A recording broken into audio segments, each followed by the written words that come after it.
Baby, cry for me like I cry for you every night for you. బాబు నీకు దాన్ని పెడతా, నువ్వు hello అక్వామన్, మన అవతార్ గాడు తెచ్చిన చిన్న పోలార్ ప్యారెట్ ని కొట్టకూడదని మనం ఇంకో 2 పోలార్ ప్యారెట్స్ తెచ్చాం కదా. అయితే ఇప్పుడు ఆ 3 పోలార్ ప్యారెట్స్ కలిసి మన ఈ చిన్న పోలార్ ప్యారెట్ ని కొడుతున్నాయి. ఇప్పుడేం చేస్తాడు మీ hero? Will he give up? సరే, ప్రస్తుతానికి దీన్ని కొట్టి టార్చర్ చేయొద్దని ఇలా నెట్తో సపరేట్ చేశా. కానీ మళ్ళీ ఏదో ఒక మాస్టర్ ప్లాన్ వేసి ఇవి దీన్ని కొట్టకుండా కాపాడాలి. అన్నా, మీలాంటి జీనియస్ లో ఆలోచించాల్సిన టైం వచ్చిందన్నా.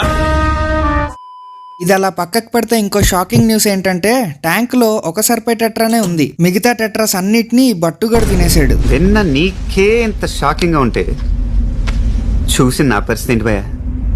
హార్ట్ ప్యాంట్లోకి వచ్చింది తెలుసా?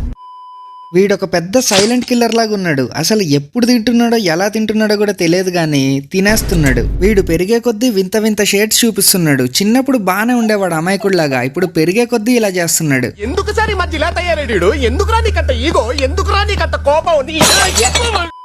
వీడు ఇంకా రోజు రోజుకి ఏమేం చేసి చూపిస్తాడో అని తలుచుకుంటేనే భయం వేస్తుంది. ఇంకా అర్జెంట్ గా అన్ని ఆక్వేరియంస్ పైన మూతలు రెడీ చేసి పెట్టాలి. ఎందుకంటే ఒక విశ్వాసం లేని విలన్ గాన్ని పెంచుకుంటున్నాను. వీడి వల్ల నాకు ఎప్పుడూ డబల్ పనే. పాప మీ సర్పై టెట్రాస్ ఏమో స్కూలింగ్ ఫిష్, ఇవి ఒక 5-6 ఉంటే గానీ హ్యాపీగా ఉండవు. ఇప్పుడు మళ్ళీ దీనికోసం ఇంకో 4-5 సర్పై టెట్రాస్ కొనాలి.